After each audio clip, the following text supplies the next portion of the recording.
विवेक जी, आपने बोलने के लिए मुझे मौका दिया, इसके लिए बहुत बहुत धन्यवाद। लेकिन मैं आज एक बहुत बड़ी बात बोलने जा रहा हूं, पहले सुन लीजिए। हो गया है शंखनाद, हाथ शस्त्र ले जरा, राष्ट्र के जो द्रोही हैं दंड दे उन्हें जरा। युद्ध स्वाभिमान का है, हारना है अवमना, धर्म और अधर्म से करना होगा सामना। ये अधर्मी लोग हैं जिन्होंने इस देश के साथ गद्दारी करी, ये जिहादी मानसिकता के लोग हैं। मैं एक बात कहना चाहता हूं विवेक जी, आपने अभी दुखती रक्स पे इनकी हाथ रख दिया था। आपने कहा कि इस्लाम की कब स्थापना हुई इन्हें नहीं पता होगा, क्योंकि इन्हें खुद ही नहीं पता हम कौन हैं। अगर इनका डीएनए कराओ तो ये हिंदू निकलेंगे, लेकिन अपने आप को मुसलमान बनते हैं। खैर, मैं इनकी बात इन पर छोड़ देता हूं।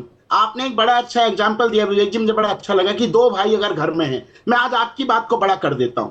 तो इस भारत के अंदर अगर दो भाई अगर घर में है तो सबसे ज्यादा संख्या में कौन भाई हैं? हिंदू। तो हिंदुओं के लिए सनातन बोर्ड नहीं बनना चाहिए? क्या हिंदुओं के लिए सनातन संस्कृति की रक्षा के लिए कोई सनातन बोर्ड नहीं बनना चाहिए? अगर ये अल्पसंख्यक हैं तो अल्पसंख्यक होने के नाते इनको इतना बड़ा वक्फ बोर्ड क्यों बनाया गया?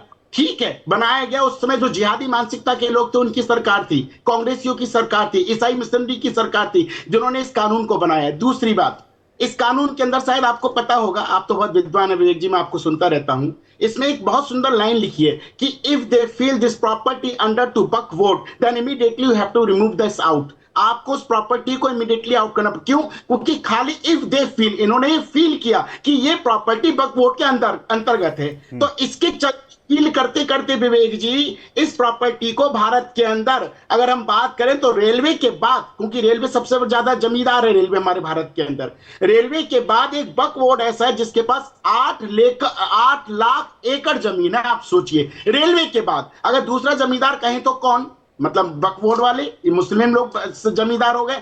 और जिस दिन ये देश के जमींदार बनते जा रहे हैं, धोखा करके जमीनों को हड़प रहे हैं। हमारे ताजमहल को इन्होंने अपना मान लिया, इन्होंने संसद भवन को अपना मान लिया। संसद भवन भी हमारा है, लाल किला भी इनका है, इंडिया गेट भी इनका है। अरे ये तो जिसके घर के बाहर जाके खड़े हो जाएंगे, बस इतनी बात बोलनी है, if they feel I feel कि दिस प्रॉपर्टी अंडर टू बकवोट, तो आप आउट हो जाओ। ये भारत है किसका? इनको समझना चाहिए बात। ये देश हिंदुओं का था, हिंदुओं का है और हिंदुओं का रहेगा। ठीक है हितेश्वर जी, मेरा एक सवाल आपसे भी है।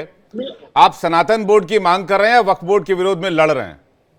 मैं बता रहा हूं, मैं सनातन बोर्ड की मांग कर रहा हूं। और रही वक्फ बोर्ड की बात, तो मैं आपको सीधे सीधे इतना बड़े चैनल पे बोलना चाहता हूं, वक्फ बोर्ड जैसा तो होना ही नहीं चाहिए। क्यों नहीं होना चाहिए? सुनिए मेरी बात, इन लोगों को जो ताकतें दी गई उस ताकत के साथ इन्होंने बहुत ही विरुद्ध, बहुत ही गलत तरीके से इस देश के अंदर इन्होंने आतंकवादी पैदा करे। इस देश के अंदर नहीं, एक सेकंड, नहीं नहीं नहीं नहीं नहीं नहीं नहीं, ये आउटराइटली ये कह देना कि इन्होंने कुछ भी कर दिया, ये नहीं, ये एलिगेशन के लिए आपके पास प्रूफ होना चाहिए। नहीं, एक सेकंड मेरी बात सुनिए। नहीं, ये जो बात आप, नहीं हितेश्वर नाथ जी देखिए, हितेश्वर नाथ जी एक सेकंड, पांचों उंगलियां बराबर नहीं होती हैं। मेरी बात सुनिए, पहली बात। दूसरी बात ये कि आपने कहा कि भाई वक्फ बोर्ड के पास इतनी सारी प्रॉपर्टी क्यों है, तो भाई आप अदालत का रुख कीजिए, अदालत में जाकर प्ली लगाइए कि वक्फ बोर्ड की जो ताकतें वो कम होनी चाहिए। अगर कोई कानून संसद से पास हुआ 2013 में, वक्फ बोर्ड को अधिकार मिला, तो देश में अदालत है, खुला हुआ। आप कह रहे हैं कि भाई शस्त्र लेकर निकल जाओ, युद्ध करेंगे। I agree with you. देखिए, अपने धर्म के लिए यदा यदा हि धर्मस्य ग्लानिर् भवति भावता अभ्युत्थानं धर्मस्य तदात्मानं सृजाम्यहम्। भगवान श्री कृष्ण ने क्या कहा था गीता में? आपको पता होना तो चाहिए। संविधान और भारत न्याय संहिता को तिजोरी में बंद करके ताला लगा दें? मैं संविधान को मानता हूं, लेकिन संविधान के साथ धर्म को तो यदा यदा ही धर्मस्य कैसे हो गया फिर आपके नजर में? आपके धर्म के ऊपर अगर खतरा हो रहा है तो आपको श्री कृष्ण की तरह सुदर्शन चक्र भी अरे भाई, चलाना चाहिए। 80-85 करोड़ लोगों के धर्म पे खतरा कैसे हो जाएगा? जो खतरा नहीं है, 8 लाख सुरक्षित हाथों में नहीं, या ये पॉलिटिकल एजेंडा है? मैं यही पूछना चाह रहा हूं आपसे। और जमीन को इन्होंने धोखे से अपना लिया। तो 8 लाख एकड़ है, ये लोग धोखेबाज ठीक है। ठीक है, क्या वक्फ बोर्ड की आड़ में धोखाधड़ी या साजिशें की जा रही हैं जमीन हड़पने की, जुबैर मेमन? यस। वक्फ बोर्ड के आड़ में ये डिबेट वक्फ बोर्ड में किस पे समझ ही नहीं पाते। मुझे तो सब्जेक्ट कुछ और ही बताया गया था। अगर वक्फ बोर्ड पे है तो फिर उस पे चर्चा कर ले। आपके साथ विषयांतर हो गया। मतलब यहां पर वक्फ बोर्ड के साथ साथ जो आरोप लग रहे हैं वो आरोप आपने भी लगा देगी भाई आपके साथ विषय के ऊपर धोखाधड़ी हो गई। इनके साथ नहीं, आप बता दीजिए, धोखा वक्फ हो बोर्ड पे गया चर्चा वो। करना है तो कर अभी लीजिए। सऊदी अरब के नहीं लोग नहीं, कहते हैं बात सनातन कि बोर्ड जो और वक्फ मुस्लिम बोर्ड की आदमी है। वो मुस्लिम ही नहीं है। बात सनातन तो बोर्ड और इनके वक्फ साथ बोर्ड की। वही अच्छा वाला राज मिश्रा, एक सेकंड में आ रहा हूं हो आपके गया। पास। जी पूछिए, वक्फ बोर्ड पे सवाल पूछिए। नहीं, सवाल तो वही है ना कि भाई क्यों नहीं होना चाहिए सनातन बोर्ड। नाजिम साहब, नाजिम खान, एक सेकंड में आ रहा हूं आपके पास, वेट कीजिएगा। नहीं, बिल्कुल होना चाहिए। जितने बोर्ड अगर बनाना चाह रहे हैं अगर इतने धर्म के लोग, तो बिल्कुल होना चाहिए। और ये मोदी जी और भाजपा की नाकामी है कि आज हिंदुओं को रोड पे एक होना पड़ रहा है। बड़ी ही बुज़दिल और नाकारा सरकार है कि 10.5 साल में एक सनातन बोर्ड नहीं बना पाए और आज हिंदुओं को एकता की यात्रा निकालनी पड़ रही है। बड़ी नाकाम सरकार है, बिल्कुल होना चाहिए। मतलब आप लोग भी मांग ये करेंगे भाजपा सनातन की, बोर्ड को मोदी भी, जी और अमित शाह की नाकामी है। सनातन बोर्ड को भी असीमित ताकत होनी चाहिए। जो भी बिल के अंदर न्यायिक ताकत मिलनी चाहिए वो मिलनी ही चाहिए। ऐसा ना करा पीएम से, और क्या इंतजार कर सकते हैं कि फार्मर्स रोड पे प्रोटेस्ट कर रहे हैं, मुसलमान रोड पे प्रोटेस्ट कर रहे हैं, हिंदू रोड पे प्रोटेस्ट कर रहे हैं, यात्रा निकल रहे हैं, पूरा देश ही प्रोटेस्ट कर रहा है। इधर कोई सुखी है या नहीं है? प्रोटेस्ट की बात नहीं है, डिमांड की बात है। हाँ, तो यात्रा डिमांड डिमांड को लेकर की जा रही है। जब पूरी नहीं कर रहे जी। हैं तो demand, it is a type of protest. जब हिंदू, अरे भाई साहब, जब डिमांड होगी तभी तो पूरा होगा। आप कहां इतना आगे चले गए? अभी तो रिएक्शन भी नहीं आया है। बिल्कुल नाकारा गवर्नमेंट है सर। ठीक है, आप कह रहे हैं कि भाई सरकार को इस मामले पर ध्यान देना चाहिए। ठीक है, राज मिश्रा कुछ कह रहा है, उसका सही जवाब आपके पास आ रहा है। आचार्य राज मिश्रा। मैं दो चीजें, अभी आपने एक बात कही थी विवेक सांडिल्य जी, जब स्वामी जी कह रहे थे, महामंडलेश्वर साहब कह रहे थे एक बात जी कि या धर्म के प्रोटेक्शन के लिए निकले लोग, ठीक है, धर्म के प्रोटेक्शन के लिए निकलना चाहिए। आपने कहा कि नहीं साहब, संविधान बहुत इंपॉर्टेंट है, ये बहुत इंपॉर्टेंट है, कानून काम करेगा या आप काम करेंगे। विवेक जी, संभल वाला मामला तो आप सभी के नजर में हुआ, किसी से अछूता वो मामला नहीं है, राइट। जब कोर्ट के आदेश पर सर्वे हो रहा है तो कानून अपना काम करेगा या पत्थरबाज अपना काम करेंगे? दो चीजें बताइए। और सभी पैनलिस्ट से ये बात पूछ लीजिए कि जो लोग संविधान पर भरोसा की दुहाई हाजी नाजिम साहब कहते थे, हम तो संविधान पर चलते हैं। अरे हाजी नाजिम साहब, से संविधान में लिखा हुआ है कि जब कोर्ट कह दे कि जाओ सर्वे कर लो, दूध का दूध, पानी का पानी करो, बस पत्थर हाथ में उठा लो। कोई अगर थोड़ी सी हिंदू धर्म का कोई कार्यक्रम हो, गणेश पूजा हो तो पत्थर हाथ में उठा लो, दुर्गा पूजा हो पत्थर हाथ में उठा लो, होली मनाए, दिवाली मनाए, पत्थर हाथ में उठा लो। है कौन से संविधान में लिखा है भाई? कौन से संविधान की बात आप लोग कर रहे हो? तो सबसे पहले इस प्रकार के संविधान उसकी नौटंकी करना बंद करो। मैं बड़ा क्लियरली बताना चाहता हूं विवेक सांडिल जी, बिल्कुल सत्य रहा, हमारे साथ द्वयम दर्जे का व्यवहार स्टार्टिंग से किया गया, हमें बिल्कुल हंसिए पर रखा गया। सनातन धर्म को नष्ट करने की जितनी साजिश मुगलों ने किया, जितनी साजिश अंग्रेजों ने किया, उतनी ही साजिश पुरातन सरकारों ने हमारे तब कहां सो रहे थे? उसी प्रकार का व्यवहार नहीं, तब कहां 1947 से कहां सो रहे थे, जब से द्वयम दर्जे का व्यवहार हो रहा था? विवेक सांडिल्य जी, तभी तो जगह मैंने कहा तो था कि स्लो पॉइजन दे करके धीरे धीरे हिंदुओं को सुलाने का प्रयास किया जा रहा था। अब वाकई में वो 10 पिछले 10 साल से कहां थे? सनातनी, अब जागने की भी बात कर लीजिए, तो पिछले 10 साल से कहां थे? क्यों नहीं जगे भाई साहब? दादा 10 साल का ही तो प्रयास है कि 540 साल पुराना जो मंदिर है वो हमको मिल गया। विवेक जी, 540 साल पुराना मंदिर 10 साल का ही प्रयास है। 1992 में विदाउट किसी कोर्ट के आदेश के बंद करा दिया गया काशी में हमारी पूजा। तो आप कह रहे हैं संविधान की बात होती है, लेकिन आप कह रहे हैं संविधान कानून की बात होती है, लेकिन उसी कानून के आदेश पर जब कोई सर्वे का मामला सामने आता है तो आप पत्थरबाजी हो जाती है। इस पर मैं सैयद जवाद का जवाब लूं, लेकिन सनातन बोर्ड की मांग का आगाज करने वाले देवकी नंदन ठाकुर जी ने एक बार फिर अपील की है कि सारे लोग एकजुट होकर सनातन बोर्ड की इस मांग का समर्थन करें। हमारे संवाददाता आयुषी मिश्रा ने उनसे खास बातचीत की है और उन्होंने क्या कहा, आपको सुनवाते हैं। 16 नवंबर को राजधानी दिल्ली से देश भर में सनातन बोर्ड का आह्वान किया गया। हुंकार देवकी नंदन ठाकुर जी ने भरा, लेकिन देश भर के जो भी मठाधीश्वर थे उन तमाम लोगों ने 16 नवंबर को दिल्ली आकर इसका समर्थन किया। लेकिन अब ऐसे में जहां एक तरफ देश भर में सनातन बोर्ड की मांग तेज हो रही है, वहीं बाबा बागेश्वर ने भी इसका समर्थन कर दिया है। इसको लेकर हम बातचीत करेंगे। हमारे साथ खुद देवकी नंदन ठाकुर जी हैं। जिस तरीके से सनातन बोर्ड को लेकर अब गली गली में चर्चा शुरू हो गई है, आपने हुंकार भरी और गली गली में शोर मचना शुरू हो गया है, बाबा बागेश्वर ने भी अब इसका समर्थन कर दिया है, कैसे देखते हैं इसको आप? सबसे पहली बात तो ये मांग सिर्फ मेरी नहीं है, ठाकुर जी ने मुझे निमित्त बनाया होगा, ठाकुर जी ने मुझे इसका निमित्त बनाया होगा कि शुरू करा लिया, पर ये मांग हर सनातनी की है और सनातनी के पक्ष में है। इसमें देवकीनंदन नथिंग, मैं कुछ नहीं हूँ। इस बात को ऐसे समझिए कि अगर सनातन बोर्ड बना तो हमारी मंदिर व्यवस्थाएं सुरक्षित होंगी, सनातन बोर्ड बचा तो हमारी बहन बेटियों को हम लोग अच्छी शिक्षा दे पाएंगे, हमारे बच्चों को हम अच्छी शिक्षा दे पाएंगे, गौ माता की हम सेवा कर पाएंगे, और भी ऐसे बहुत सारे काम हैं जो हम अपने सनातन बोर्ड के माध्यम से कर पाएंगे। इसमें भी विशेष तौर पर पवित्रता और शिक्षा, ये दो महत्वपूर्ण पहलू हैं।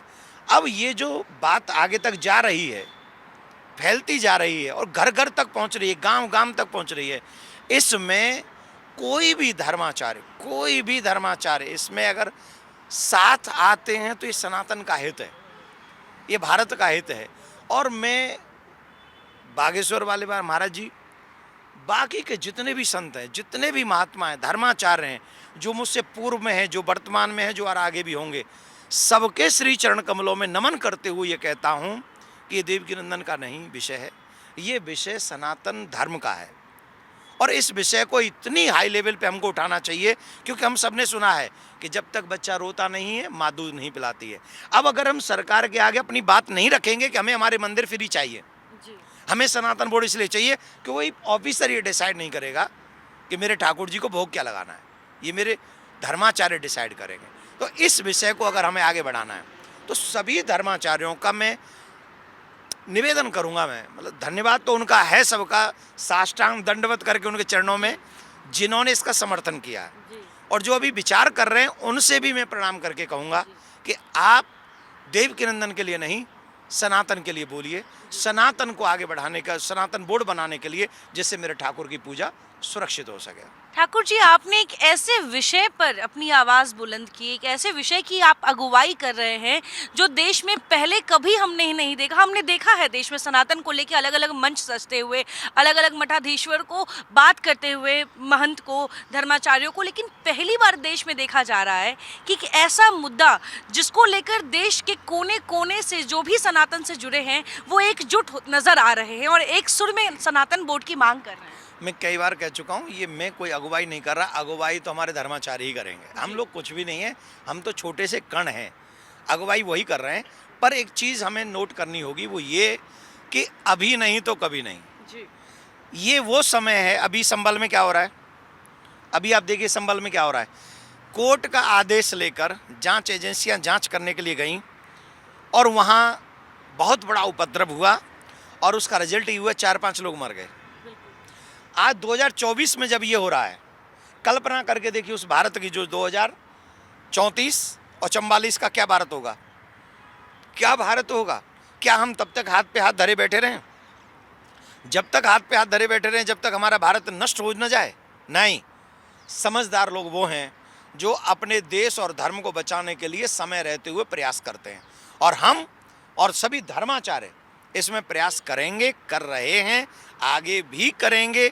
और मुझे आशा है भारत सरकार भी हमारी बात सुनेगी, समझेगी और वो सनातन बोर्ड भी बनाएगी, और जो लोग ऐसे उपद्रव करते हैं उन्हें ऐसी जगह पे पहुंचाएगी, मतलब उनकी ऐसी व्यवस्था करेगी जिसके बाद वो दोबारा इन फ्यूचर ऐसा कदम ना उठाएं।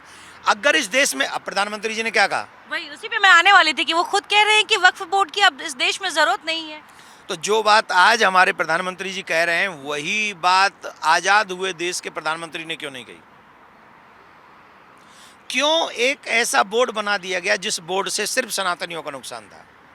या तो पाकिस्तान नहीं बनाते और या फिर वक्फ बोर्ड नहीं बनाते। पाकिस्तान भी बनाया, वक्फ बोर्ड भी बनाया और हमारे मंदिर हमसे छीन लिए। हम कहाँ जाएं? हम किसको अपना कहें? ये सोचनीय विषय है। तो वक्फ बोर्ड रहे न रहे हमें कोई फ़र्क नहीं पड़ता, सनातन बोर्ड होना चाहिए। सनातन बोर्ड के लिए 16 नवंबर को इतना बड़ा धर्म संसद हुआ। अभी भी कानपुर में भी गया हूँ, कानपुर में कथा हो रही है, वहाँ भी सनातन धर्म की बात कर रहा हूँ, सनातन धर्म बोर्ड की बात होगी। जहाँ जहाँ जाऊँगा, जब तक घूमता रहूँगा, तब तक सनातन बोर्ड की मांग सनातनियों से, और सनातनी लाखों की संख्या में आज इकट्ठे हो गए, लाखों फोन मिस कॉल आ चुकी हैं, हर जगह से लोग जुड़ रहे हैं। इनकी फीलिंग क्या है? सनातन बोर्ड, सनातन बोर्ड, सनातन बोर्ड। तो ये हम लोगों के लिए अच्छी बात है और आगे भी इस चीज़ को हम बढ़ाते रहेंगे। ठाकुर जी, एक छोटा सा इंसिडेंट मैं शेयर करना चाहूँगी। सनातन बोर्ड की बात जैसे ही उठी, हम जनता के बीच में गए, जनता से जानने के लिए। कुछ भाई साहब जो माथे पे तिलक लगा के घूम रहे थे, वो भी खुल के बात नहीं कर पाए कैमरा के सामने, क्योंकि उनके आसपास दूसरे बिरादरी के भाई थे। लेकिन कैमरा बंद होते ही वो आके कहते हैं अगर सनातन बोर्ड बन जाएगा ना, तो हमें कैमरा के सामने बोलने की भी हिम्मत मिल जाएगी।